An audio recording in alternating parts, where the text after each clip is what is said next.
Olá, bem-vindo a mais um podcast aqui da Agência Magnética, o podcast Impulse Med. E hoje esse podcast tem o patrocínio da farmácia de manipulação americana, que atende aqui em Vilhena, na Major Amarante. A farmácia americana atende todo o estado, do Cone Sul do estado, aqui de Vilhena, assim como o Cone Sul do estado do Mato Grosso, realizando entregas em horários, assim, extremamente rápidos. Então, se você manda manipular o seu remédio hoje, no outro dia, com prazo de 24 horas, o seu remédio de manipulação aparece aí na sua residência.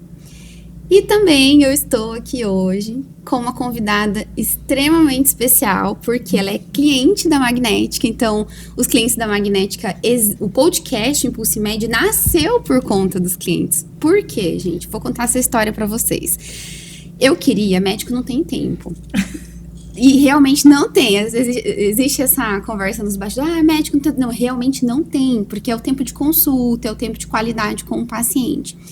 E quando a gente nichou o podcast, eu falei, não, eu quero otimizar o tempo dos médicos da agência. Então, a gente grava para quê? Para produzir conteúdo, fazer recorte e também conhecer as histórias por trás do jaleco. Porque esse é o principal objetivo aqui do podcast, que a gente traga o doutor do consultório e conheça as histórias de vida pessoal, de carreira, por que escolheu a residência, aquela especialidade. Nossa convidada de hoje é médica, especialista em psiquiatria e medicina do sono, formada pela Universidade Federal do Mato Grosso do Sul, com residência em psiquiatria pela Universidade Federal de Santa Maria e residência em medicina do sono pelo Hospital de Clínicas de Porto Alegre, um dos centros de referência mais reconhecidos do Brasil na área do sono.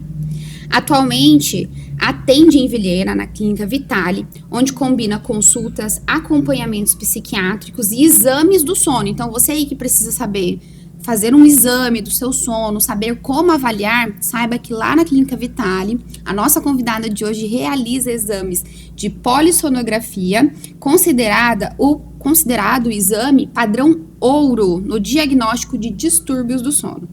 Com abordagem baseada em evidências, defende o tratamento completo, não só o medicamento, mas tudo que envolve o cuidado real com a saúde mental e com o sono do paciente. Doutora, seja muito bem-vindo, doutora Natália, aqui no podcast Impulse Med. É uma honra para mim te receber aqui. Eu me sinto realmente honrada de estar aqui, tá? Igual eu disse, né, pra ti, assim... a gente ficou, eu, né, particularmente, não sei se tu ficou me paquerando, mas fiquei te paquerando um tempo nas redes sociais, até que a gente chegou a conversar e tudo mais, né, e tá dando super certo. Eu tô muito feliz, tá, com a agência, até o momento eu só tô tendo resultados positivos e, assim, desmistificando também algumas coisas, né, da área digital, que eu não tinha aí muita vontade de entrar, na verdade, porém a gente vai vendo que vai mudando o curso das coisas, né, e a gente tem que se adaptar, né? Então, tá tudo ótimo. Obrigada, tá, por me receber. Eu que agradeço também o convite, de ter aceito aqui o nosso convite para o podcast. Eu sei que alguns médicos são mais difíceis, né, de virem. Eu lembro quando a doutora Karina veio, ela falou assim para mim, se você conseguiu me trazer, você consegue qualquer pessoa. É tipo isso, acho que assim, eu diria a mesma coisa. Dei muita risada, doutora. Mas é porque é muito leve, eu gosto dessa abordagem de trazer o podcast como realmente, assim, algo muito tranquilo. Que, inclusive, é uma das coisas que a gente traz para a agência também. Uma rotina que se encaixe dentro da rotina do médico, sim, uma equipe que entenda, que a gente tenha horários maleáveis para gravação. Até para mim, eu tenho até um problema com prazo, e eu acho que eu tenho que até tratar isso, porque prazo para mim é um negócio que eu não negocio, então a gente entrega os roteiros com bastante antecedência para poder aprovar, enfim, os conteúdos. Então, sim, um dos nossos propósitos é realmente trazer essa organização dentro da agenda do médico, que é bem corrido. Sim, nossa, é muito corrido. Cada meia hora conta. É muito corrido e assim, tem a parte lá, né, do nosso trabalho, aí tem a casa, aí tem o filho, aí tem, né, é difícil conciliar tudo, né? E olha que eu nem trabalho em hospital, né? Eu fico imaginando até os colegas que trabalham no hospital, trabalham com emergência, trabalham com cirurgia, né? É muito corrido, né? Então, assim, eu até consigo, né, ser bem cuidadosa com relação aos meus horários e tudo mais, mas sempre tá preenchido, né? É muito difícil estar ali, aquela folguinha ali, você até dá um respirinho, mas é difícil. Imagino. Doutora, você veio de Campo Grande. Sim. Na verdade, assim, vim de Campo que Grande, aconteceu né? que veio, né, de Campo Grande pra Rondônia, gente? Oh, meu Deus do céu, O uma longa história. O Vilenense só conhece Campo Grande de dormir, porque dorme em Cuiabá e dorme em Campo Grande. Só passagem, né? Só conhece os hotéis. Então, longa história, na verdade, assim, eu nasci lá, né, eu sou de lá, e fiquei morando lá até o fim da minha faculdade, né, então até o fim da faculdade eu não saí, né, da cidade, morava com os meus pais, até o fim da faculdade estava morando com os meus pais, e depois que a gente se forma, né, a gente pensa realmente em fazer uma especialização, e aí foi a questão das provas das residências, né, eu fiz prova em Campo Grande, eu fiquei por lá. Pra qual área? Psiquiatria. Né? Então, nossa, por um. Por um. É bem pouquinho. Por uma pessoinha, né? Mas fazer o quê, né? Acho que era o destino, na verdade. É difícil, né? A prova de residência para psiquiatria? Olha, tem poucas uma vagas. Das mais concorridas, né? Eu acho que até piorou um pouco hoje. Eu acho que tem até mais gente querendo fazer psiquiatria, pelo que eu ouço, né? E, assim, as notas de corte só têm aumentado, né? Então, é difícil. Depende de onde você quer fazer, né? Hoje a gente tem alguns lugares que são mais fáceis, assim, eles fazem uma prova única para várias cidades, né? Então, até a prova que eu fiz para Santa Maria, né? Foi em Joinville que eu fiz, mas pegava várias universidades ali, vários hospitais que tinham residência em psiquiatria. Então, o número de vagas daí era maior, né? Só que aí você escolhia, entendeu? Dependendo da onde a classificação que você ficava, você tinha ali a prioridade de escolher e as vagas iam sendo preenchidas. Lá em Campo Grande, era só pro hospital, ali eram 4 vagas, né? Lá em Santa Maria, éramos em 4 também. A cada ano, né, rodava 4 residentes. Mas, assim, costuma ser difícil, sim. Né? Eu fiz no primeiro ano, assim que eu terminei, né, a faculdade, eu fiz, não passei, né, e aí eu fui passar no outro ano. Então eu fiquei um ano trabalhando em Campo Grande, depois de formada, né, em UBS, atendi adultos em UBS. Então eu ficava trabalhando meio período e porque eu não consigo, porque eu trabalho, faço plantão, estudo. Gente, eu não sou assim. Eu não consigo. Eu trabalhava meio período e eu deixava o resto para estudar. Né? Então, eu sempre... nunca fui aquela pessoa de, vou deixar de dormir, né? Vou deixar de dormir. Nunca fui essa pessoa. Né? Então, assim, foi assim que me ajudou, eu acho, a passar. Né? E aí, assim, é concorrido, continua, sabe? Eu acho que agora, com muita faculdade também, piorou essa concorrência, né? Então... A gente não tá falando nem, assim, de qualidade, é só no sentido de quantidade. De quantidade, exatamente. E assim, infelizmente, eu acho, a gente vê também um pouquinho de mudança, assim. Tem muita gente buscando pós-graduação, em vez de entrar em residência, só cursos, né, mais teóricos. A gente sabe que cursos têm parte prática também, mas a residência é literalmente uma imersão, né? Você tá lá do começo do dia até de madrugada, quase todos os dias, literalmente uma residência, né? Você quase uma hora dentro do hospital. Então, a prática, ela é ali quase 24 horas, né? E eu acho que isso faz diferença, sabe? Depois você sai muito mais seguro do que você tem que fazer, né? Na sua área. Mas não é fácil, não. É difícil passar, né? E depois, para a medicina do sono, foi meio um achado, assim, também, né? Foi no terceiro ano de psiquiatria, na verdade, a gente teve aula sobre sono e foi sobre fisiologia do sono, que era aprender a parte mais cerebral, neuroquímica e tal. E aí, eu estudando antes da aula, até falei, meu Deus, que negócio doido, né? Assim, maluco, uma orquestra ali de neurotransmissores, tudo acontecendo ao mesmo tempo, sabe? E eu falei, meu Deus, isso é muito louco, assim, sabe? Eu achei muito legal estudar. Só essa parte, assim, já, da neuroquímica do sono mesmo. E, não sei, sabe? Foi Foi ali uma paixãozinha, assim, né? Nem sabia que tinha residência. E aí, beleza, eu tive aula lá no meu 3º ano, que psiquiatria são 3 anos, né? Dentro da residência. E aí, depois a gente faz dentro da residência, a gente pode fazer estágio, né? Em outros hospitais. Então, eu estava em Santa Maria e eu fui fazer em Porto Alegre. Então, eu me inscrevi, fui fazer psiquiatria lá, passar, né? Rodar na psiquiatria lá no Hospital de Clínicas, né? De Porto Alegre. E aí, lá no meio do estágio, aí temos um ambulatório de psiquiatria do sono. Eu, o quê? Que é isso? Quero ver. Como é que funciona isso? Meu Deus, que loucura, né? Nossa, eu tava assim, a gente começou a segunda, era 4º ambulatório. Eu tava só assim, como é que é isso? Como é que é isso? Aí cheguei lá e já conversei com a professora. Aí descobri que tinha residência de medicina do sono. E que psiquiatra poderia fazer, né? E eu falei, meu Deus do céu. E aí era, acho que setembro, a provinha era outubro, né? Tava literalmente acabando até o período de inscrição para fazer a prova de residência. Bem pertinho. Nossa, e aí já peguei, fiz inscrição, porque na época, né, tem o Ricardo, meu esposo, né, ele estava fazendo neurologia já em Porto Alegre, e eu ia para Porto Alegre ficar 1 ano, porque eu ia terminar 1 ano antes dele, né.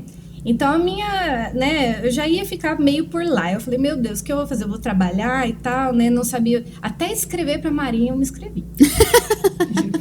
Passei, né? Passou, na Marinha, Mas na área médica, tudo. Na área médica, na área de psiquiatria mesmo. E tinha que ficar embarcado, que eles falam, daí cheguei a fazer, né, assim, mas era pra isso. Mas era pra... lá tem o Guaíba, né, e tal, tem legal. a parte da Marinha lá. Eu falei, meu Deus, nada der certo. Eu vou pra Marinha. Eu vou pra Marinha, né? Fui lá, passei inspeção física, tudo isso.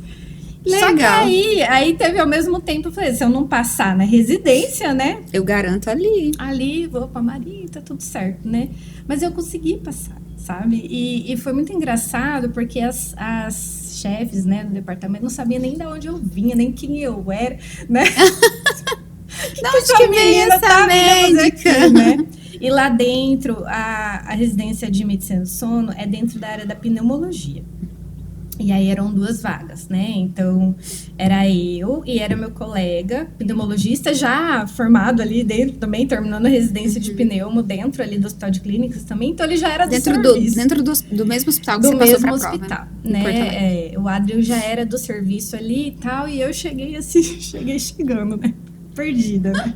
Eu lembro até que antes de eu ir, a professora ligou e falou assim, que a gente queria te conhecer antes e tal. E aí eu cheguei a ir antes de começar. Por quê? Não é porque a pessoa chegou do nada lá, né? Mas assim, fui muito bem recebida. Eu tava no meio de um monte de pneumologista o tempo inteiro, sabe? A psiquiatra perdida lá, né? Mas isso, nossa, eu acho que foi muito legal, porque isso me ajudou a ampliar o meu olhar, assim, sabe? Então, principalmente dentro da medicina do sono, porque assim, a gente tem a psiquiatria, tem a parte de insônia, né? E tudo mais, tem a questão da ansiedade, depressão. E tem o sono aí dentro disso, tem transtorno de comportamento e tudo mais, mas essa parte, assim, por exemplo, de ronco, apneias, né? Que sai um pouquinho, né? Sai um pouquinho da área psiquiátrica. Ali, o negócio era... Pneumo. Era punk, porque ali era pneumo, entendeu? Né? Então, eu aprendi a mexer em tudo, sabe? Que bom, porque daí era... Bipap, ventilador domiciliar... Era um pneumo e você também... Então, eles poderiam aprender com a sua área e você com a deles. Não, meu colega, a gente trocava muita figurinha. Legal. E ele me ajudou demais, o Adrian, né? Até hoje a gente tem contato, né? Vai ser pai daqui a pouco. E assim, ele me ajudou muito, ele ainda me ajuda, a gente conversa, né? As minhas professoras, assim, nossa, até, né? Assim, não fico toda hora falando, mas de vez em quando a gente, né? Aí eu lembro de mim, vai ter aqui o simpósio, não sei o que, online, dá pra você assistir. Aí a gente fica com o coraçãozinho, né, quentinho também, né, de ser lembrada, né, também. E se mantém atualizado ao mesmo tempo. Sim. E lá, a chefe de serviço, ela é muito... Ela também mexe bastante com pediatria, né, inclusive ali doenças neuromusculares, essas doenças mais raras, assim, ela... não é porque foi com minha professora, não, mas mulher top, né? As 2 lá são top demais. E Vilhena, nessa história, Veio... Ai, Deus, pulei, né? Veio... Não, acho que foi contando do início. Sim, agora faz sentido, porque teve que terminar as residências. Isso. Na verdade, Vilhena veio com o Ricardo, né? Veio com o meu esposo, porque ele é daqui. Ele nasceu aqui, a família dele é daqui, né? Mora aqui, né? E a gente se conheceu na faculdade. Em Campo Grande. Em Campo Grande. Ele foi meu calouro. Porque a pessoa já estava de olho no calouro, né? Mas assim, eu me formei em 2013 e ele se formou em 2014. Então eu conheci ele, obviamente, no trote, né, da faculdade. E assim, não demorou muito não, né? Pra gente ter alguns rolinhos e tal. E aí, depois, mais pro meio da faculdade, foi ficando mais sério. A gente começou a namorar. E aí, depois a gente foi junto. Quando eu fui pra Santa Maria, ele não tinha passado. Né? Eu tinha passado, ele não tinha passado, mas ele foi comigo. Eu falei assim, não, eu vou contigo. Ele podia estudar. Ele podia ter ido pra onde ele quisesse, mas ele escolheu ir comigo. Então, ele foi, trabalhou lá, estudou, enfim. Ele até passou em rádio, né? Mas depois ele desistiu, ele foi pra neurologia. E aí, quando a gente terminou lá, era assim, tipo, pra onde a gente vai agora? E ele sempre dizia que queria voltar pra cá, sabe? Eu, assim... Nesse período você chegou a conhecer Vilhena? Veio pra cá? Quando eu namorava ele, conhecia. Eu cheguei a vir acho que talvez de 2 a 3 vezes aqui. Eu já conheci a cidade, né? E nunca tinha morado em um lugar tão pequeno, né? A menor cidade que eu já morei, né? Isso é porque a gente cresceu ressabiada, crescemos uns 20 mil de lá pra cá ainda. Né? Não, Vilhena tá super em ascensão, né? E assim, eu falo, meu Deus do céu. E assim, longe, né? Assim, longe.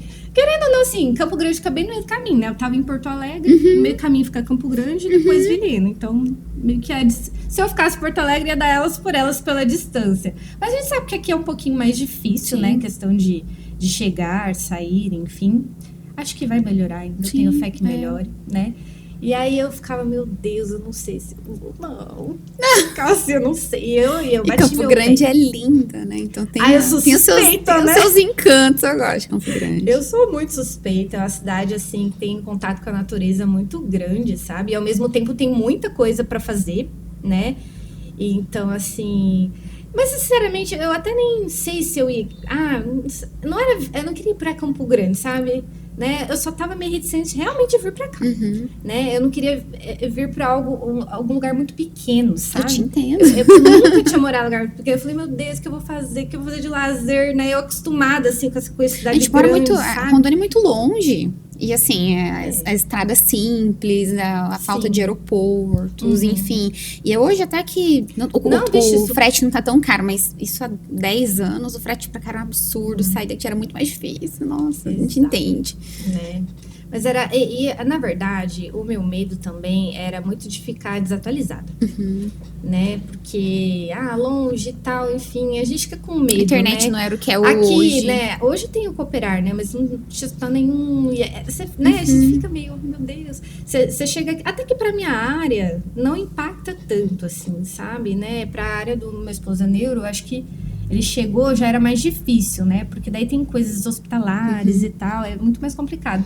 A minha parte mesmo, o que impacta mesmo é, por exemplo, não ter uma internação psiquiátrica aqui, né? Da psiquiatria mesmo, né? Então, isso, querendo ou não, às vezes prejudica, tem que encaminhar o paciente para outra cidade, é mais difícil, aí precisa de ambulância e tal, né? É complicado, né? Agora, da parte do sono, é mais tranquilo, né? É mais tranquilo. Talvez eu sinta um pouco de falta ainda, assim, de ter mais profissionais trabalhando nessa área, porque não é só a psiquiatria que trabalha, né? Então é uma junção de profissionais, mas tá chegando gente aí, então acho que vai tudo melhorar também, sabe? Mas a reticência era pra ver, eu demorei quase 6 meses pra decidir para vir pra cá, porque ele veio e eu fiquei em Campo Grande. E ele veio com essa proposta, não, vamos lá, a gente vai crescer e tudo mais, né? Obviamente era uma proposta interessante, mas meio... E eu fiquei o tempo, eu tive que, né, trabalhar em terapia. Mas ele tem razão, porque sim. médicos pra cá, agora que começou a realmente ter mais especialistas, mais concorrência, mais que se monte faculdade de medicina. Mas você chegou aqui em 2019. 2019, tem... Mal cheguei, já deu pandemia. Também. E Foi uma 6, coisa meio 7 difícil. anos, então, Porque eu cheguei aqui, Nossa, mas... se isolou, já chegou se isolando, praticamente. Não, e meus pais ficaram meio doidos, né? Porque, já vai pra longe, né? Aí, e aquela coisa, né? A cada 3 meses ali, 3, 4 meses, a gente se vê, né? E ali foi meio difícil, porque eu fiquei um ano inteiro. E aí o meu pai chegou a pegar Covid, ele não chegou a internar, graças a Deus, mas o medo foi muito grande, porque ele é asmático, né? Então tá aí iniciando um DPLC aí também, né? E aí a gente ia ficar apreensivo e, nossa, muito difícil, sabe? Muito difícil. E foi até depois a gente chegou aí de carro, porque daí parou o avião aqui e tudo mais, né? Mas eu fiquei, isso aí foi complicado. Eu imagino. Né? E a gente não parou totalmente de atender, a gente diminuiu muito na época, eu lembro. E foi bem complicado, né? Acho para todo mundo. Né? Difícil, né? E foi onde eu mergulhei nas minhas plantinhas também. E antes eu não mexia, antes eu matava a planta, né? E aí depois comecei a mexer com plantas, existe um monte de coisa junto. Comecei a fazer terrário. Que legal, assim, gente! É um dos meus hobbies. Que legal! Aí, sim. Gosto muito. Então, assim, comprei um curso ali, né? Eu falei, meu Deus, o que eu vou fazer parada em casa, né? Aí comecei a mexer e tal, nas suculentas, né? Comecei a parar de matar planta, né? Estudando um pouquinho, né? Para de desistir de morrer. Isso. E aí depois eu comecei, aí eu vi a questão dos terrários, assim, né? Que são aqueles ambientes fechados de vidro, né? Onde tem as plantinhas vivas. E eu comecei a fazer, né? E que lá é terapia pra mim. Eu fica amo lindo, fazer. né? Não. Fica lindo, fica muito lindo. Dá pra fazer né? várias visões diferentes. Cenários, aí você põe ali umas miniaturas e tal. E o pessoal, eu lembro que na época eu comecei aqui na Mega Imagem, ixi, as meninas tudo pediam, faz arranjo, faz terrário e tal. E eu trabalhando e fazendo meus arranjos e terrários ali pro pessoal, mas foi legal. E hoje eu dei uma parada, mas eu já tô querendo voltar a fazer de novo meus terrários. É um hobby. Cabeça vai longe, sabe? É uma delícia, né? Igual origami. Antes eu fazia muito origami, antes de vir pra cá, né? Eu até tem muito papel de origami ainda pra fazer, mas eu dei uma parada também. Mas tudo por causa do filho, né? Então, assim, eu tive que dar uma parada em várias coisas que eu fazia antes, né? Não que eu esteja reclamando, né? Obviamente. Mas a gente sente saudade, né? Mas daqui a pouco volta a fazer. Né? Mas origami eu fazia bastante, fazia aqueles kusudamas, que são aquelas peças... parecidas, né, de dobradura, vai juntando, vai formando aqueles 3D, né? Então, fazia bastante. Na residência, eu fazia bastante. A gente discutia casos lá, eu ficava... Né? Enquanto a gente discutia os casos, eu ficava lá fazendo meus origamis e saí de lá, acho que cada um ficou com um kusudama meu lá também, de lembrança. Mas é uma coisa também que eu gosto de fazer bastante. Legal. E agora, como é que tá por aqui? Você adaptou mais? Então, daí eu vim, né? Vim chorando, menina. Sério, doutora? Vim chorando. Não queria vir. Veio pelo amor, gente, pela paixão. Vim. E também pela proposta, né? Eu não vou mentir, era tentadora, né? É boa. É que assim, na verdade, o que eu entendi também? Se eu não viesse, eu não ia saber como ia ser. Também. Essa experiência diferente, né? nova. Então, eu coloquei aqui, mas eu vou... Se não der certo, eu volto. Tá tudo bem, eu tentei, né? Isso é bem conversa de terapia mesmo. Mas se você não tenta, né? O que você vai saber, né? Então, assim... Quem nunca ouviu isso em terapia, gente? Então, assim, cheguei chorando, mas eu tô rindo agora, tá? A gente tá tudo bem, né? Então, acho que foi mais ali uma adaptação, mudança de vida, né? Mudança de cidade, ficar longe da família. Não é fácil, né? Não, ainda não é fácil ficar longe, sabe? Né? Quando acontece alguma coisa.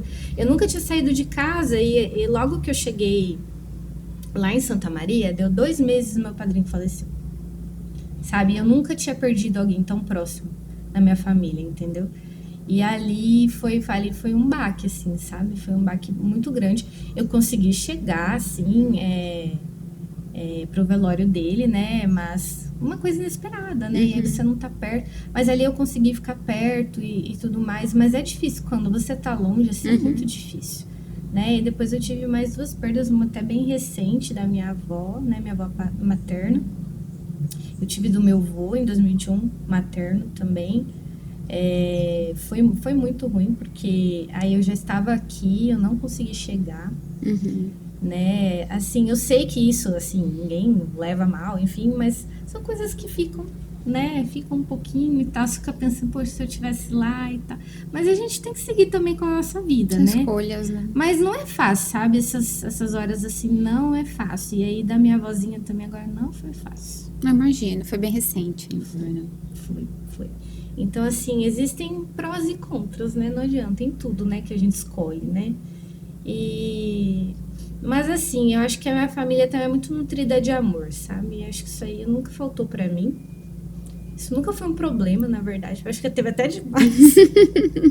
Até demais, sabe? Né? Então, assim, mesmo de longe, sabe? Esse contato não fica perdido, não fica seco, sabe? Não, nossa, parece que eu ainda tô lá, sabe? De certa forma, parece que eu ainda tô lá. E agora com o Leonardo também, ixi, daí, aí que fica, aí pai e mãe fica doido, né? Porque é primeiro neto, né? Ele é o primeiro netinho. Daí quando é que você vai vir? E ele nasceu lá, né? O Leonardo nasceu lá. Lá em Campo Grande. Lá em Campo Grande. Eu fui pra lá um mês antes e tive ele com a minha professora, né, da faculdade. E fiquei 2 meses com ele lá antes de voltar pra cá, né? Então... e fica perto da mãe, né? Tá Essas certo. horas tem que Sim, ficar perto da mãe, tem né? apoio, gente. Porque não é fácil não, né? Passar ali por perto e tal. Então, você estar próximo, né? De quem te dá suporte, quem te apoia, de quem te ouve, quem, né? Você não tem vergonha, né? De ser ali, de chorar, de enfim.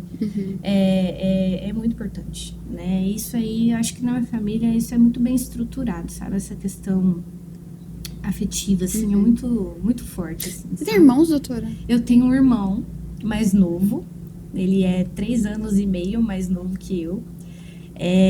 Desde que ele nasceu, coitado, eu belisco ele desde que ele nasceu. Ai, eu não fui planejada, né, pelos meus pais, e meu irmão também não.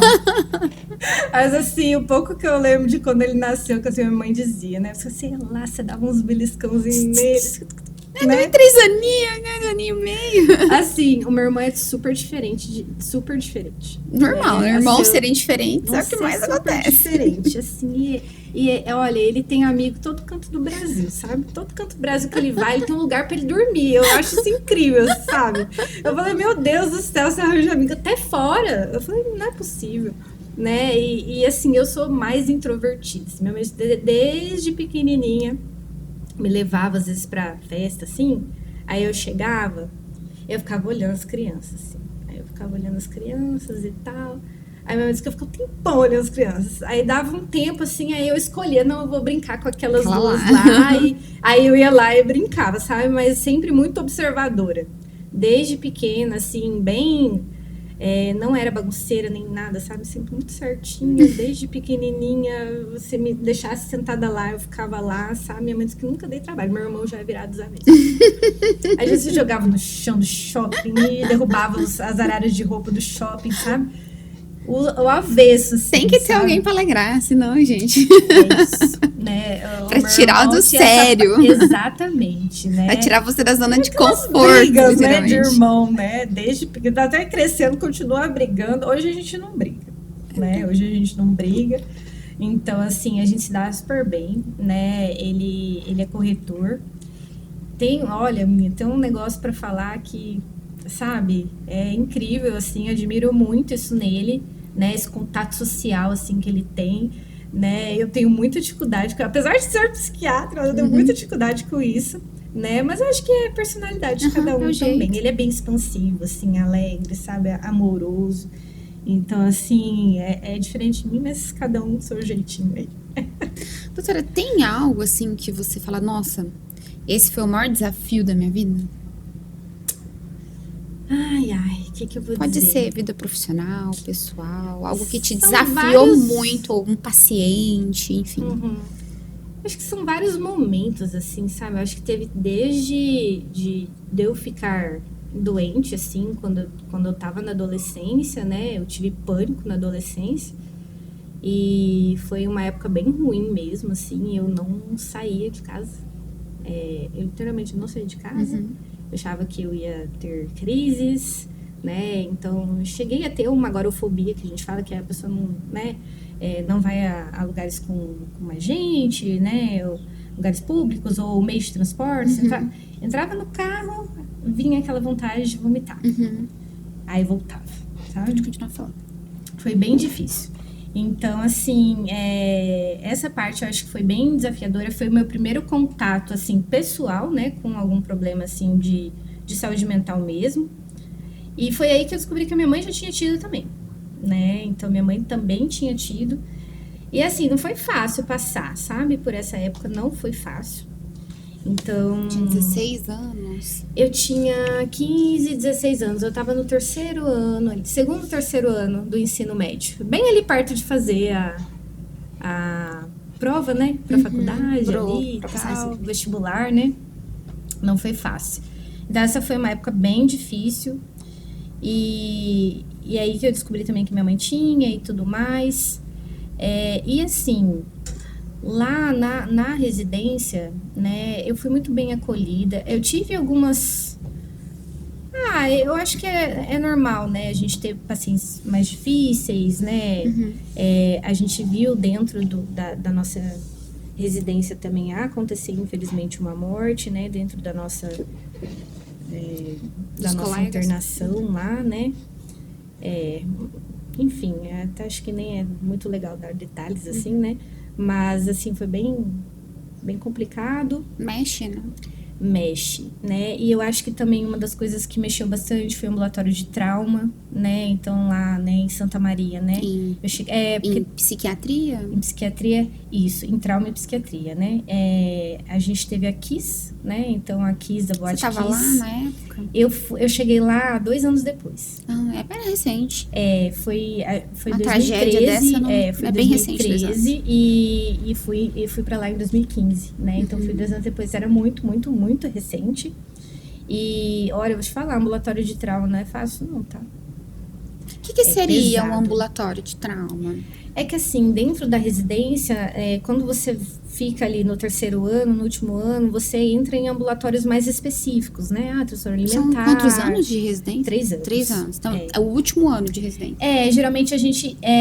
nesse último ano, tem as questões dos ambulatórios mais especializados, assim, sabe? Então, olha, esse ambulatório é só de trauma, esse ambulatório é só de toque, né? Então, separa ali pelos tipos de transtorno, né?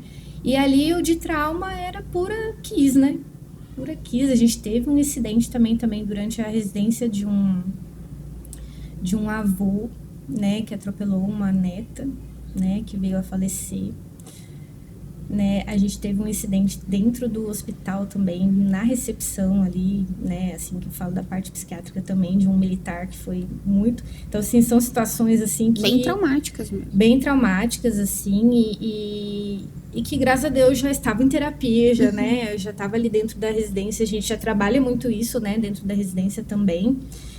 Mas, assim, não é fácil, né? E o ambulatório de estresse, né, de estresse pós-traumático, estresse agudo, né?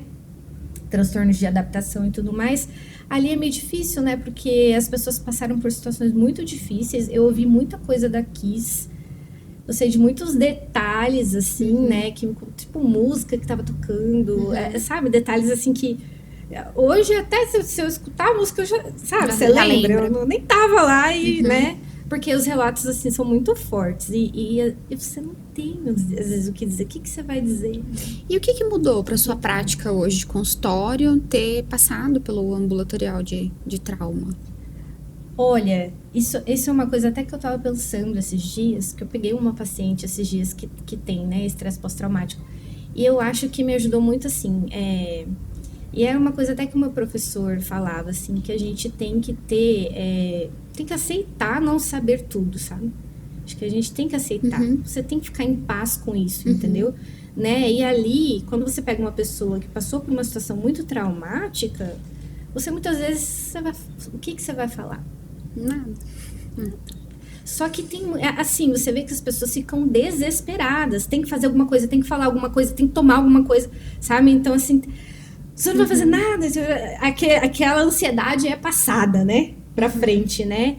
E a gente tem que tomar cuidado, na verdade, assim, na nossa profissão, a gente tem que tomar muito cuidado para não pegar. Né? Então, eu acho que quando a gente aceita também que a gente não consegue fazer exatamente tudo que a gente gostaria, isso dá, de certa forma, uma paz, né? Assim, você fica sereno, não, eu tô fazendo o que eu posso, sabe? Né? E não que não seja, assim, o suficiente, é o meu melhor. Né? Mas é que a gente não consegue fazer tudo mesmo. Então, de certa forma, bem. Se tornou mais empática. Exatamente. Então, assim, o ambulatório de estresse pós-traumático ali é muito isso. Assim, não fazer nada também é fazer algo, né? De certa forma. Então. É exatamente isso. E isso é muito comum os familiares perguntarem. Mas o que eu faço? Fique do lado, não precisa falar nada. Às vezes não precisa falar nada. Pergunta pra pessoa, quer assistir uma TV? Eu fico aqui com você, quer uma pipoca, entende? É cuidado básico, né, ali, né, cuidado básico, não precisa falar nada, a pessoa não precisa falar sobre aquilo naquele momento, entende? Então, assim, é dar o tempo da pessoa, é ser suporte, sabe? Então, eu acho que ali potencializou isso, entende? Né, a gente aprender a ser suporte, eu acho que isso me ajudou bastante. Eu já tinha um pouco disso já, até pela questão de ter escolhido essa área, né, então assim, eu sempre fui meio aquela amiga que escutava bastante, assim, sabe? Eu ainda escuto muito, né? Foi por isso que escolheu também? Eu acho que sim, eu acho que meio que foi acontecendo, acho que teve as questões minhas familiares, teve o que eu passei também, né, tem a questão ali, né, de eu gostar de umas coisas mais esquisitas e tal, né, essas coisas mais complexas, e filme, livro, né, enfim, e tentar entender por que as coisas acontecem, mas assim, eu acho que essa coisa da escuta também, eu meio que sempre fui assim, sabe? E assim, sempre aquela pessoa que escutou, é engraçado, assim, às vezes você fala, cara, você escuta tanta coisa, mesmo e assim, umas coisas às vezes bizarras, né? Então, assim, totalmente fora dos contextos da nossa rotina, assim, coisas muito, muito íntimas mesmo, assim, muito, né?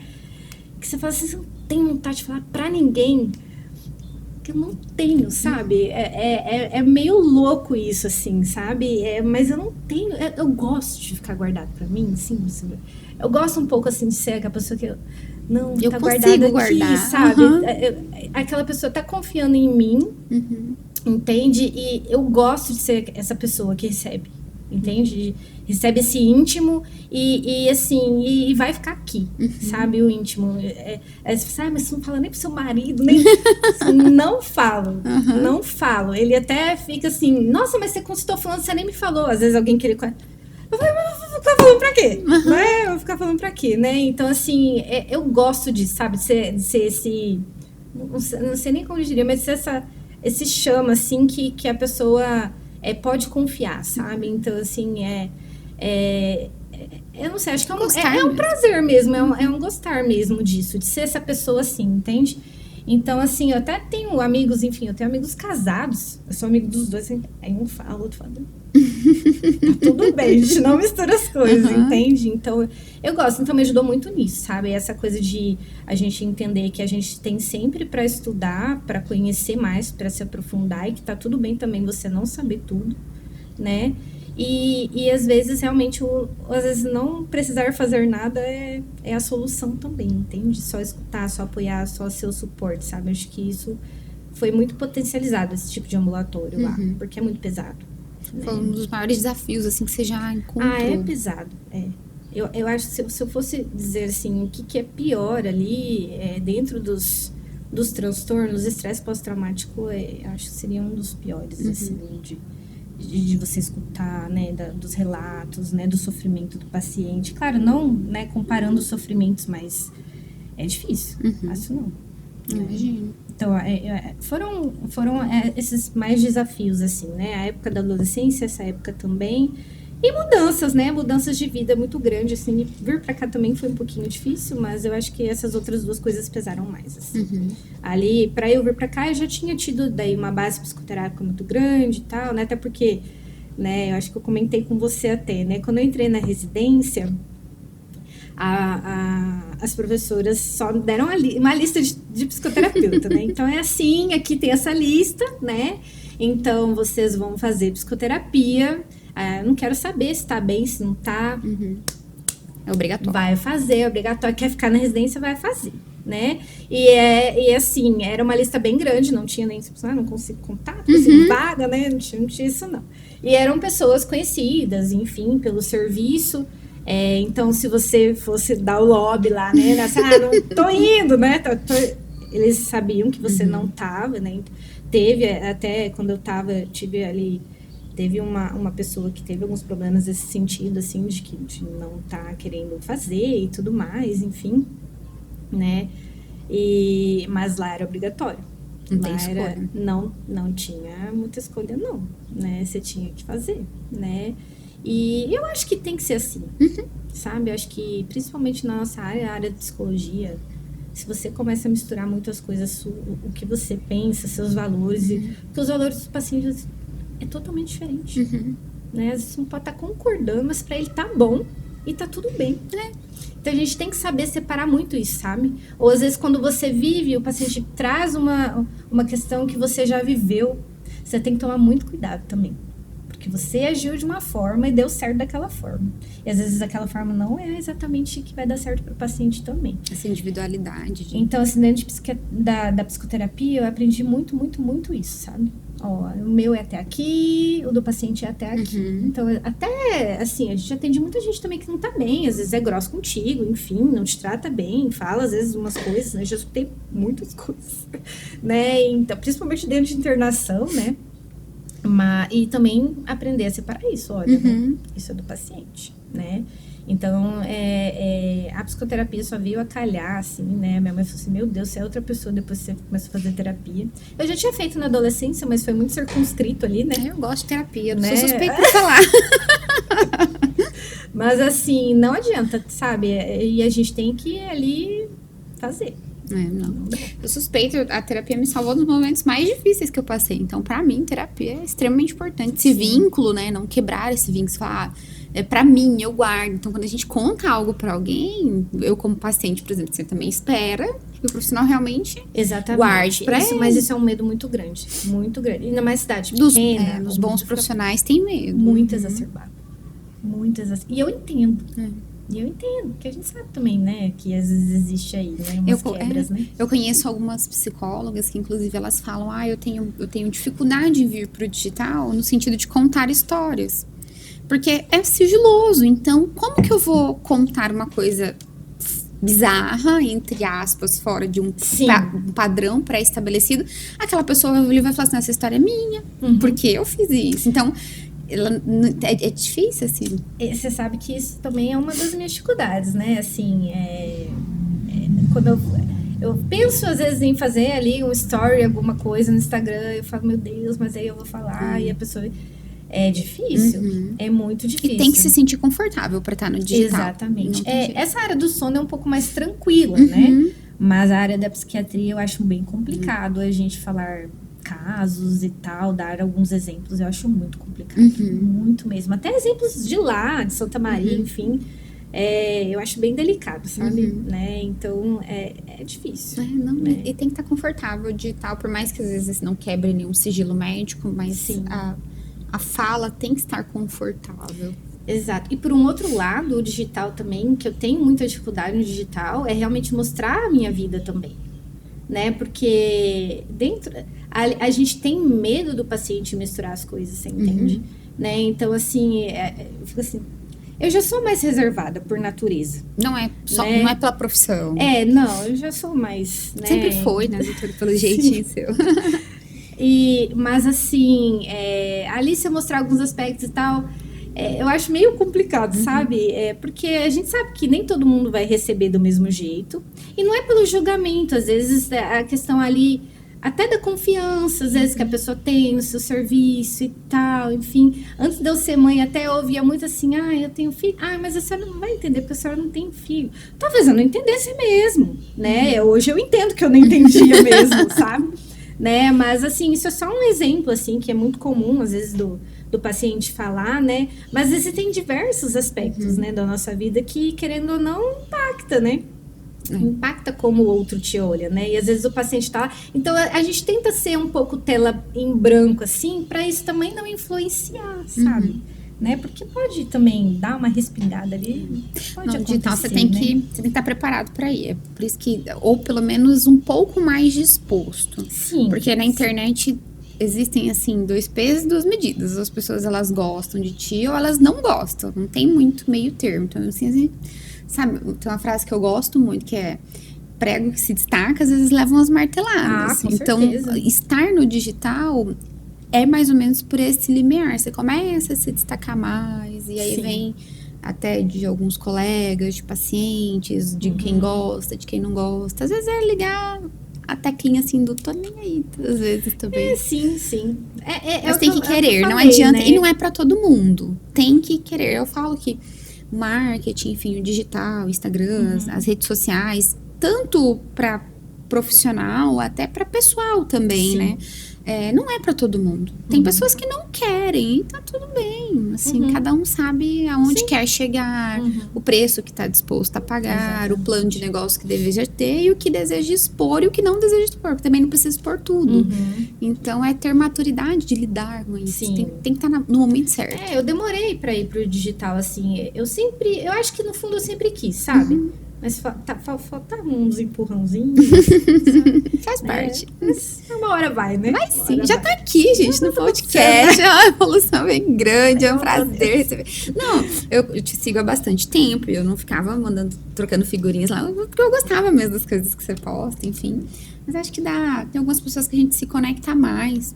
Sim, a gente se identifica, né? E tem isso, né? Eu faço as reuniões com muitos médicos, enfim, oferecendo proposta de valor, mostrando os bastidores da agência. Então, quem tá me assistindo aqui, sabe que eu falo isso com muita clareza. Sim. Contrate quem você sinta vínculo, quem você goste, porque é um relacionamento muito longo, então... não, mas quando eu pensei realmente em entrar, em contratar e tal, óbvio, né, eu já tinha visto muita coisa, né? Também não estava indo muito no escuro, assim, pessoas de confiança também indicando e tudo mais. E é por identificação, realmente. Não tem como você, né, contratar ali, poxa, é o seu digital, né? É a sua cara ali, né? Então, aí, uma pessoa que tem ali valores diferentes não faz conecta. sentido. Né? Não dá certo, na verdade. Né? Dura um tempinho, depois não vinga, né? Mudando de assunto, doutora. Maternidade. O que mudou na sua vida? Meu Deus, tudo. Olha, o que eu vou te dizer, né? Quando a gente, claro, sempre quis ser mãe, né? Eu beirei, sim, ali a idade biológica para ser mãe mesmo, porque eu quis aproveitar também tudo que eu podia antes, né? Mas aí a idade bateu na porta e falei assim, não, agora é a hora, dá pra ficar esperando muito e tal, né? Até porque eu não sei como é que ia ser, né? Eu não sabia, né, como é que ia ser. Mas, assim, deu tudo certo. E é uma loucura, na verdade, né? Assim, eu acho que, assim, por mais que... Ali, quando você tá gestante, né?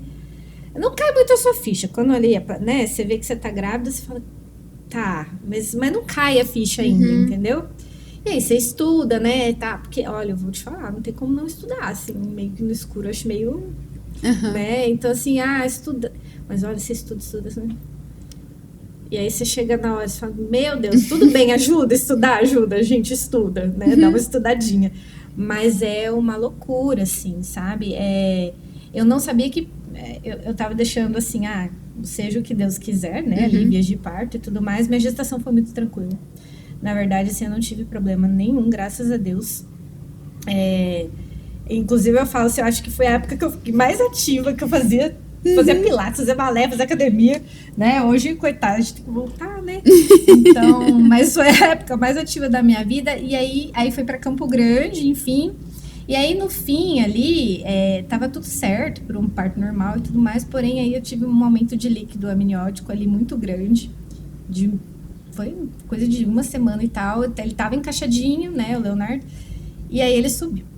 Né? Aí tinha riscos ali, se fosse entrar em trabalho de parto, descer, comprimir cordão e tal. Aí vamos, né? Mais seguro. Então vamos fazer uma cesárea e tal. E de certa forma foi marcado. Aí eu falei, poxa, eu só queria que, tipo, eu queria só que fosse na hora dele, sabe? Não tava nem assim, tá tudo bem, né? Cesárea. Mas não foi na hora que o menino quis, porque a cesárea foi marcada às 11 horas da manhã. Às 5 horas da manhã, era pra eu acordar, tomar um suquinho ali, né, e tal, e depois ficar em jejum, né? Quando eu levantei pra tomar meu suco, senti ali. Estourou a bolsa. Estourou a bolsa. Eu falei, mãe, estourou a bolsa. Porque a minha mãe veio trazer o suco. Eu falei, mãe, estourou a bolsa. Daí ela não tomou suco. Daí eu fui ver. Aí era a bolsa. Menina, mas começou as contrações assim, tipo, muito rápido. Era Já a hora começou dele. a dor e tal. Eu falei, meu Deus. E o meu pai um dia antes. Ah, não, cesárea, é tranquilo, né? Você arruma as coisas com calma, né? Saiu todo mundo correndo. Olha, minha mãe, meu pai, e Ricardo, tava todo mundo, ai meu Deus, não sei o que. E eu assim, tá. Eu tava, Calma. olha, good vibes lá, sabe? Nem sei como que eu tava assim, mas enfim, eu acho que é confiança na equipe preparada. também, Uhum. sabe? Eu tinha ido já numa pediatra, enfim, tava tudo preparado. E eu tava sossegada lá. Nasceu. Nem medo da Zen. anestesia eu tava, assim, sabe? Uhum. Né? Ele nasceu bem, graças a Deus, deu tudo certo, né? Agora, olha, puerpério não é fácil, tá? Né? E é aquele misto de emoções, assim, é uma loucura. Eu acho que deve ser um dos períodos mais loucos da vida, é o puerpério, porque ao mesmo tempo ali que você tem o amor, né? Tem o teu filho ali, enfim, dá aquele luto de vida, assim, passado, sabe? Uhum. Você fala, meu Deus, a minha vida nunca mais vai ser a mesma. Porque nunca mais é mesmo, né? Então, ao mesmo tempo que é um nascimento e um luto, assim, é uma coisa muito doida, né? Então, um misto de emoções, e aí os nossos hormônios, né, mais malucos do que não sei o quê, né? Então, assim, é muito... É uma oscilação de humor muito doida, assim, né? Eu não quis receber visita, assim, nos 14 primeiros dias, assim, eu tava literalmente, olha, só pra minha família íntima mesmo, né? Eu não queria nem falar com ninguém, eu tava num negócio meio introspectivo, assim, né? Que às vezes a minha mãe, meu Deus, você tá bem? Eu falo, não, eu tô bem, mas eu tava mais do que eu já sou, sabe? Uhum. Tentando Né? entender tudo. Porque, né? E você vai entendendo com o tempo, né? Não adianta, né? Aí vai tendo aquelas flutuações, assim, né? Mas, assim, é muito louco. Aí você olha seu filho e fala, meu Deus, né? Quanto amor, né? Nesse corpinho, né? Então, assim, essa coisa de cuidar também, né? O cuidar. Claro, a gente médico, né? E tal, a gente cuida dos outros, né? Mas cuidar do filho é outra história, assim, sabe? Aí você já não sabe nada. Você tá entendendo? Você não é mais médica, você não sabe nada. As suas perguntas são assim, você tá perguntando isso? Você não é médica, já não sabe isso, né? Não adianta, sabe? Então, por isso que médico não pode ser médico da família mesmo. Não pode. É muito íntimo. É mistura, né? Mistura ali, emocional, decisão, enfim. Mas, assim, a maternidade é uma coisa muito louca, assim, e muito gostosa. E eu diria louca mesmo, é tudo muito... É por isso que as mães tudo maluca por aí, né? Mas, assim, eu admiro demais, assim, depois que eu fui mãe, assim, comecei a olhar minha mãe com outros olhos. Totalmente, assim, sabe? Eu falo, meu Deus, coitada dessa mulher. Né? Então, assim, a gente enxerga, é muito diferente, né? E aí as pacientes, né, que falam assim, não, você... realmente. É difícil você entender se você não é muito difícil, assim, não tem uma explicação. É difícil sabe? você entender o que você não passa, às vezes, né? Você não sabe como é. Então, realmente, você não vai entender. E como é uma coisa muito, eu diria pesada, assim, né? No sentido de mudança, né? Muito pesada, realmente muito difícil você passar, você saber o que é sem passar, né? Na verdade, né? Mas a maternidade veio pro bem, com certeza, né? Eu sou uma pessoa muito melhor, né? Uma pessoa que se doa mais, é menos egoísta, sabe? Então, assim, essa parte, assim, o que é pra mim agora é tudo pra depois. Tudo pra depois. De vez em quando a gente dá umas surtadinhas, né? Normal, né? Você fala assim, meu Deus, aquela mãe vira a mesa, né? De vez em quando. Mas essa parte, assim, do se doar mesmo nossa, é ser surreal, sabe? Que bonito. Né? Sou menos egoísta. É bonito, a gente, nossa, demais. E põe menos egoísta nisso, sabe? É tudo, sabe? É desde o... É tudo mesmo, sabe? Você levantou, você tá fazendo negócio, você vai lá. É tudo a prioridade, sabe? Você sai do banho, sabe? Você para de fazer a comida, meu Deus. Você vai fazer umas coisas complicadas, mas a gente aprende a se virar. E pretende ter o segundo bebezinho? Eu acho que sim. Pilarzinho ainda é pequeno, né? Vai fazer 2 anos, Leonardo vai fazer 2 anos, né? Agora em julho. Mas temos planos aí, né? De ter um segundo. Irmão, né? Eu gosto de ter meu irmão, né? Eu também gosto. Eu não sou filha única, então não sei o que é ser filha única. Então, eu também não sei, sabe? Mas não é nem por isso só também, sabe? Acho que é uma família um pouquinho maior também, interessante. É bom. Eu gosto, sabe, dessa coisa, assim, de uma família grande, sabe? Né? Então, é gostoso. A minha irmã é bem animada, assim, né? Eu sou mais calada, enfim. Minha irmã é bem tagarela, bem Então, animada. é diferente também. Minha irmã é bem diferente. Aí eu olho pra ela assim, o que seria minha vida sem você, viu? É isso, né? Poxa, eu acho que ia ser muito sem graça se eu tivesse meu irmão. Né? Ali, porque a gente lembra, né? Desde a infância ali, brincadeiras, tudo, né? Até hoje, enfim. Né? E ele me ensina muita coisa também, né? De coisas que eu não sei, essas coisas de celular e tal, ele sempre tá me ensinando, né? De digital, né? E tal, que ele é mais AD, né? Mais fundo nisso que eu. Então, assim, é muito gostoso, sabe? Né? É muito gostoso. Quando eu vou lá, ele gosta de joga pádel lá em Campo Grande, aí eu gosto de ir assistir, sabe? Ficar junto e tal. É gostoso, né? Irmão é bom demais. Esse podcast também tem o patrocínio do Dr. Lucas Arro, otorrinolaringologista que atende na cidade de Vilhena, de Paraná, Jaru e Vilhena. O Dr. Lucas aqui na cidade de Vilhena, onde esse podcast está sendo gravado, atende lá na Clínica CDI. Em Engie, Paraná, você pode entrar em contato com ele através do QR Code que vai aparecer aqui na sua tela.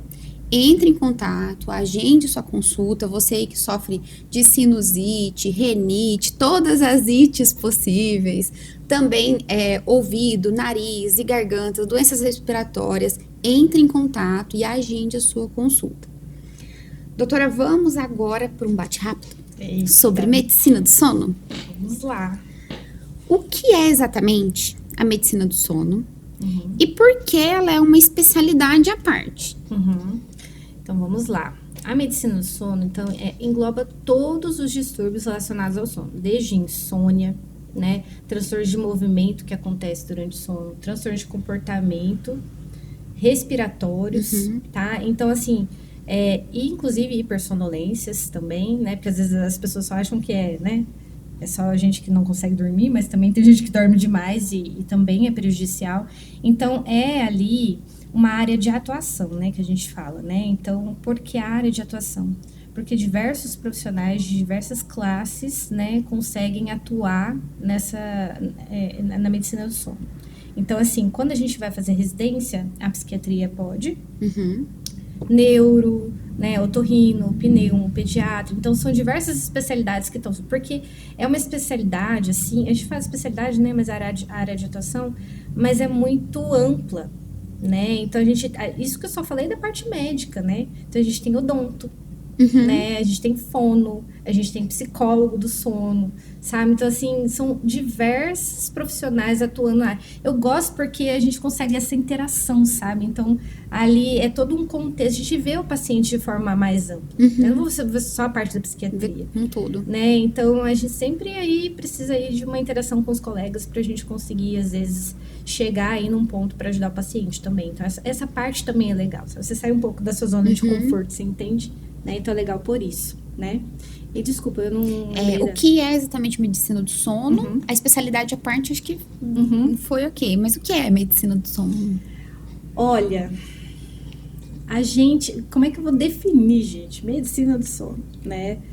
Mas é toda a parte médica mesmo, né? Que envolve o sono de maneira, assim, mais central. Tá? Então, porque assim, é claro que existem outras coisas que podem acontecer na nossa saúde que podem impactar o sono, né? Porém, a gente tem os distúrbios mais primários mesmo, né? Então, eu tenho os distúrbios respiratórios, que só acontecem quando você está dormindo. Eu tenho os de comportamento, que só acontecem quando você está dormindo. Então, são realmente doenças ali, transtornos, que só vão acontecer no período que você está dormindo, né? Então, a medicina do sono foca nesses tipos de distúrbios, né? E aí, igual eu falei, né? É uma gama, né? Variado, né? Então, desde transtornos neurológicos, psiquiátricos, né? E até respiratórios, enfim, né? Mas a medicina do sono é uma área que estuda isso, né? Focada no sono. Claro que vai impactar a vigília, né? Mas ali a parte central mesmo do distúrbio é o sono. Quais são as doenças que acometem, por exemplo? Então, vamos lá, né? Então, quando eu falo, por exemplo, então a gente tem as insônias, né? A gente tem a insônia, propriamente dita, primária. Às vezes uma insônia crua é mais difícil da gente pegar, né? No dia a dia, né? Às vezes a insônia tem a ver com outros problemas que a pessoa está passando. Mas a gente tem a insônia crônica, assim, aguda, crônica. Nós temos os transtornos, por exemplo, de movimento, né? Relacionados ao sono. Então, a gente tem ali transtorno de movimento periódico de membros, que é a pessoa fica ali mexendo, né? São movimentos bem, sabe? Bem sutis e tal, mas que fragmenta esse sono, as pessoas nem sabem. Né, ela tá ali mexendo os pés, as mãos, dormindo, e isso atrapalha, ela acorda ali com uma sensação de sono não reparador. Então, isso é um tipo de distúrbio de movimento. A síndrome das pernas inquietas tá dentro ali dos distúrbios de sono, por quê? Tá chacoalhando a perna. Então, todo mundo acha que Não é? ficar chacoalhando a perna. O que seria? Vamos lá. Isso é, porque a gente diz, eu tenho pernas inquietas. Isso é muito comum. O paciente fala, eu tenho pernas inquietas, né? Eu assisto uma aula e eu fico assim, não, isso não é perna inquieta. Não é insônia. Não é, isso não é outros transtornos. Não é medicina do sono. Não é medicina. Isso aí é outra coisa, né? Então, síndrome das pernas inquietas, na verdade, é um incômodo, tá? E aí os pacientes podem descrever de diversas formas. É um formigamento, é ali um negócio que fica me cutucando, é uma dor, é um incômodo. A pessoa fica incomodada. É como se tivesse ali minhoquinhas, né, na sua perna, e a pessoa fica incomodada com isso, tá? E quando ela se movimenta, quando ela sai andando, quando ela se exercita, quando ela faz massagem, esfrega e tal, e esse incômodo passa, tá? Só que o problema, mas o que tem a ver com sono, né, isso, né? O problema é que isso acontece principalmente quando você tá em repouso, quando você vai querer dormir, quando está de noite, entende? E aí, pra você dormir... Demora. Você tem que ficar lá. Né? Então, eu já tive pacientes muito, muito graves, assim, que não consegui ficar andando, assim, ó. Ficar dando volta na casa. Nossa. E o companheira lá esfregando. E assim, é um incômodo. Os pacientes falam assim, olha, né? Não desejo pra ninguém, entendeu? E isso acaba impactando no sono, né? E quem tem essa síndrome também pode ter esse transtorno de movimento periódico, né? Tem mais chance de ter. E tem a ver ali com problemas ali de dopamina, enfim, da regulação de dopamina. Às vezes quem tem anemia, deficiência de ferro, né? Também pode ter aí esses transtornos de movimento, tá? Outros transtornos. E aí tem outros transtornos menos comuns de movimento, né? Mioclonias do sono e tudo mais, espasmos. E o que mais que a gente tem? Então, a gente tem ali as parassonias, que eu acho que é disparado, talvez o que seja mais curioso ali para as pessoas, né? Que é despertar confusional, sonambulismo, né? Pesadelos, ali paralisias do sono. É bastante coisa. Né? Distúrbio de comportamento do sono REM, enfim... mas as parassonias é o quê? É um grupo, né, de transtornos do sono que tem ali alteração de comportamento, né? Então, eu tô tendo essa alteração de comportamento e isso tá me prejudicando ali a dormir, ou, enfim, eu tenho essa repercussão na vigília por não ter tido um sono bom. E dentro desse grupo também, né, temos um outro grupo, ali, de transtornos respiratórios, né? Então, temos o ronco, né, a apneia. Então a gente tem vários tipos a gente tem a apneia obstrutiva, a apneia central, a gente tem hipoventilação, né, durante o sono ali, em pacientes ali que não estão ventilando bem, e geralmente no sono é o primeiro lugar ali que aparece, né, esse problema de respirar. Então assim, você vê que é bem diversificado, né? São muitos vários transtornos. Exatamente. Por isso que envolve essa multiespecialidade. Exato. E as hipersonolências, né? Aquelas pessoas lá que, né, narcolépticos, né? Hipersonias idiopáticas, né? A narcolepsia também é um transtorno que o pessoal costuma achar bastante interessante também, né? Aquelas pessoas que têm aqueles ataques de sono, né? Tem até um filme muito... É meio antigo, né? Eu não lembro o nome direito, mas eu acho que o nome do filme é Tá Todo Mundo Louco. Que é um pessoal que sai correndo para outra cidade, para outro lugar lá, para conseguir um dinheiro. Quem chegasse primeiro lá, conseguir. Tem o Mr. Bean no filme. Não sei se você sabe. Né? Então, no filme ele tem narcolepsia, coitado. Então ele ia sair na frente da galera, assim, puf, dormia, né? Então ele chega lá onde tá o dinheiro lá, o prêmio, tá, ele dorme com a chave lá. Oh, gente. Né? Então a narcolepsia também tá ali, enfim, é um transtorno neurológico, né, relacionado ao sono. Então você vê que tem várias áreas. Uhum. É bem amplo o leque. É bem amplo.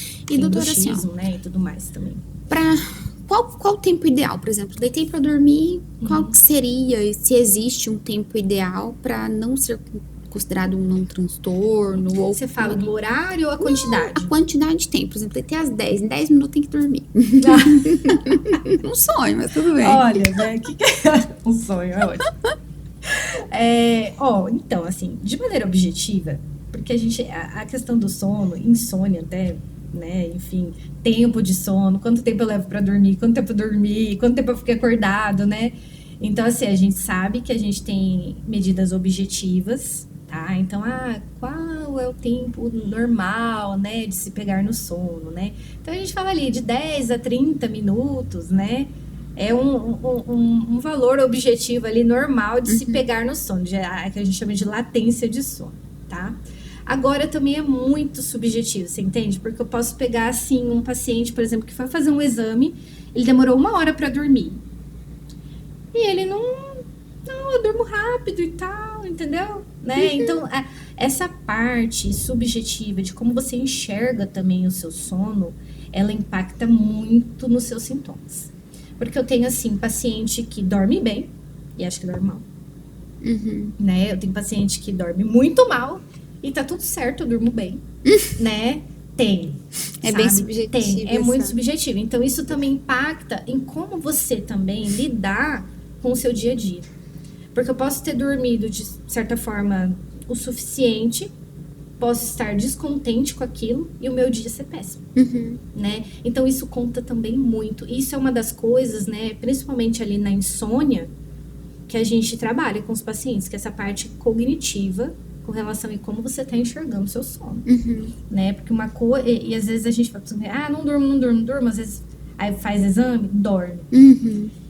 Eu não durmo. Mas eu não durmo, né? Então, assim, essa parte cognitiva impacta muito. E foi visto até que já até aumenta você ter fatores de risco também, sabe? Né? O jeito de você lidar com isso, né? Então, eu tenho pacientes, por exemplo, que tem apneia gravíssima, né? Fiz exame de apneia grave. A pessoa não respira direito dormindo, fica lá o tempo inteiro acordada. Eu durmo e tá tudo bem. Tá e esse exame é realizado na clínica? Então, a gente tem diversos tipos, né? Então, a gente tem a polissonografia, né? É um exame que ele é o completão, né? Então, a gente é poli porque são várias variáveis, né? Fisiológicas que são medidas. Sono, porque vê o sono. Então, a gente tem a parte ali do eletroencefalo que eu vejo se você tá dormindo, se você tá acordado, que estágio do sono você tá, né? E grafia pela questão, né, gráfica daí de reproduzida, né, dessas variáveis. E a gente tem a poligrafia, sem a parte sono, né? Então, a gente tem a polissonografia, tem o tipo 1, que é feito na clínica, tá? Então, o paciente vai à clínica, tem o técnico, né, e esse paciente dorme lá, vai embora, né, de manhã. A gente tem uma polissonografia que é do tipo 2, tá? Que é ela completa, mas é realizada em casa. Porém, é muito fio ali, você já não tem um técnico, se alguma coisa cair, às vezes o paciente se sente até meio preso e tal. Ajuda, muitas vezes ajuda, tá? Mas às vezes tem que repetir e tal. O problema dos exames, às vezes, de casa é que, de vez em quando, escapa alguma coisa, tem que repetir. Faz parte, né? Uma porcentagem aí vai acontecer isso. E aí, a gente tem as poligrafias, tá? Aí, as poligrafias, a gente não tem essa parte do eletroencefalo. Então, a gente vê mais a parte ali cardiorrespiratória, né? Então, e é justamente só para distúrbios respiratórios que a gente faz poligrafia. A gente não faz poligrafia para insônia, por exemplo, né? Eu tô com insônia, não melhoro nunca, eu quero ver, né, o que tá acontecendo. Não, até porque, como a gente não mede sono, e aí as variáveis ali vão ser computadas, a gente divide pela hora de registro e não de sono. Por isso precisa sempre passar pela consulta para ver qual que é o exame mais indicado. Exatamente. Então, por exemplo, se eu tenho até um paciente com uma suspeita ali de apneia do sono e tudo mais, ele tem insônia junto, porque isso também é comum, a gente chama de comis ali, né? Comis ali é um termo em inglês ali para uma insônia, mas uma apneia comórbida. Então, tem um paciente que tem as duas coisas, tá? Para um paciente que tem ali algumas queixas de ronco, enfim, pode ser que ele tenha uma apneia do sono, mas ele também tem uma dificuldade para dormir. Ele acorda, demora a voltar a dormir, então ele tem uma insônia associada. Então, você fazer uma poligrafia para esse paciente, às vezes esse paciente não vai dormir direito e aí não vai aparecer, porque ele não vai dormir, a apneia não vai aparecer, porque ele não está dormindo. E aí dá um falso negativo, entendeu? Ou subestima muito o resultado. Então, é sempre legal você ver, né, se o paciente não tem outros problemas, para você indicar uma domiciliar, por exemplo, né, porque daí a domiciliar não é para todo mundo. Na clínica é completa, né, enfim, né, mas a domiciliar tem que ver certinho se tem indicação, ver, porque senão você, aí dá leve, moderado, e às vezes é bem complexo, uma coisa mais né? grave. Não é assim, tão simples esse. Não é tão simples, precisa de uma avaliação médica, assim, né? Até o diagnóstico também, né? É bem clínico sim. Tem os exames que ajudam, mas vai muito da sua experiência. Você sabe que a apneia em si, a clínica é muito variada. Muito. Eu tenho um paciente que tem muito sintoma e não tem nada de apneia, sabe? Nossa. Tem um ronco só, por exemplo, né? Gente. E eu tenho um paciente que você fala, meu Deus, com certeza tem uma apneia grave. Deita lá. Não tem. Né? Por isso que é importante. Não tem como você fazer um diagnóstico de apneia sem um exame. Não tem. Porque a gente tem um número normal de apneias de se fazer dormindo. Então, ali até 5 apneias um adulto, né? Pode fazer por hora de sono, tá? Agora, como que eu vou saber se tem um transtorno de apneia, entendeu? Eu tenho que contabilizar, dividir. Então, o exame ele vai servir para isso, entendeu? Até para dar a gravidade, ver a questão da oxigenação, se está caindo ou não, né? Mas esses são os exames diagnósticos. A gente tem uma polissonografia do tipo... Poligrafia do tipo 4, que é uma oximetria. Tá avançando ainda, sabe, né? É uma oximetria, então, assim, eles têm ali dentro dessa oximetria também, eles têm uma coisa que a gente chama de actigrafia, que é o mesmo que... É parecido com o que os reloginhos do pessoal vê, se eu tô dormindo ou não, né? Porque a actigrafia também é um exame que a gente pode fazer, que tem dentro da área do sono, né? Eu até adquiri uma para tentar incorporar isso também no dia a dia, mas a actigrafia, ela vê muito ritmo, assim, ela vê pela movimentação muscular, assim. Então, ela infere se você tá dormindo ou não, tá? Eu não posso dar certeza, né? Mas a gente deixa esse reloginho com a pessoa ali uns 14 dias e eu consigo ver o ritmo daquela pessoa. Que horas tem que dormir, que horas que ela tá acordando, se ela tá tendo despertares, ver luminosidade. Então, ajuda ali em outros tipos de transtorno de sono que tem a ver com alteração de ritmo, né?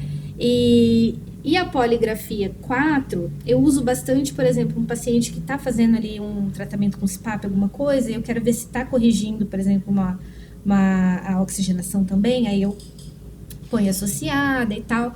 Então, assim, tem muita gente usando como triagem, sabe? Então, tá dando muita queda de oxigênio, então vamos investigar melhor.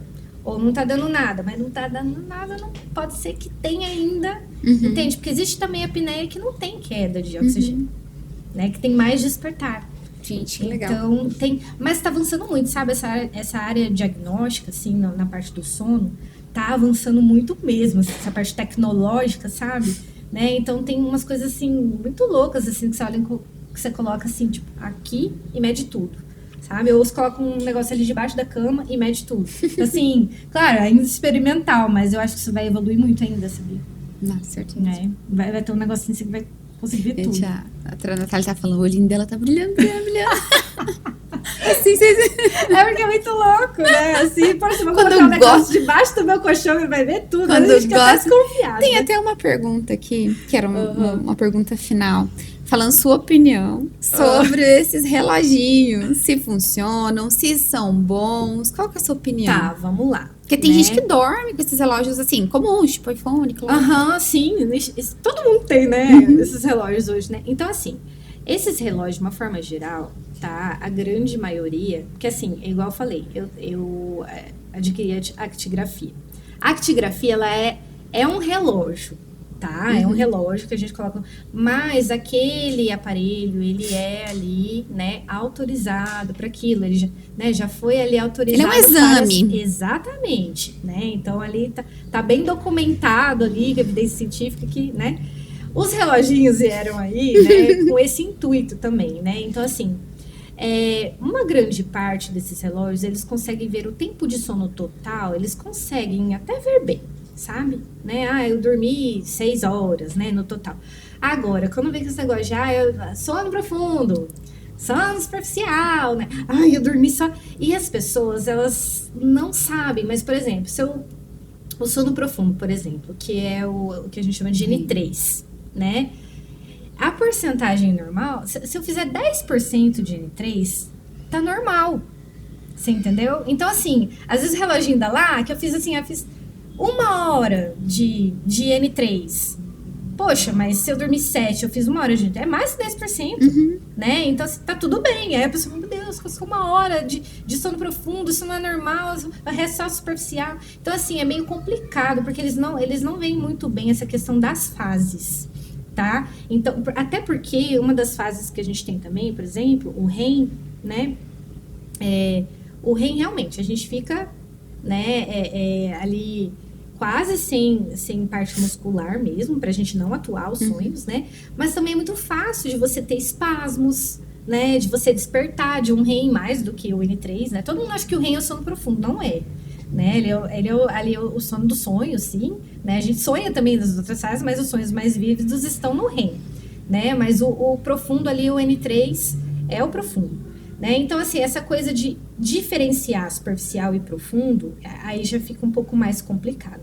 Até porque a actigrafia não fica dando esses... Eles só falam se tá dormindo, não. Né? Então, pra essa parte... É bem marketing. Pra essa parte, acho que não rola muito acreditar, você entende? E hoje, as pessoas... Tem gente que acaba... A gente tem até um termo, né? Que é a ortossonia. O que é isso? É aqueles pacientes que já estão ficando literalmente bitolados com o reloginho. Elas estão contando, tipo, quanto tempo elas demoram pra dormir. Elas ficam, assim, bem, assim, literalmente noiadas, assim, né? Eu dormi em tanto tempo, eu tenho que dormir tantas horas, eu tenho que atingir tanto de... Então, assim, a pessoa entra ali numa coisa de que tem que cumprir, né? Aquelas coisas ali do reloginho, né? Igual o pessoal faz, né? Corri tanto, né? E tal, aumentar a corrida.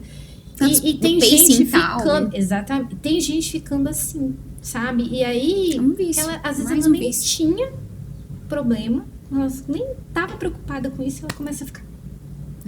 E aí, isso se torna um problema. Você sabe que eu gosto muito da marca da Apple, né? Tem bastante coisa e tal, mas eu sou muito relutante em comprar o reloginho. Eu não tenho. Porque, assim, a minha vida eu não sou uma pessoa que é muito agitada. Eu faço poucas coisas pra tentar fazer, pra dar conta, né? Só que eu acho que o relógio me dispersa muito. E aí, ficar recebendo notificação, às vezes eu tô terminando uma função, o relógio... Eu não, pra mim não, esse reloginho, eu não quero.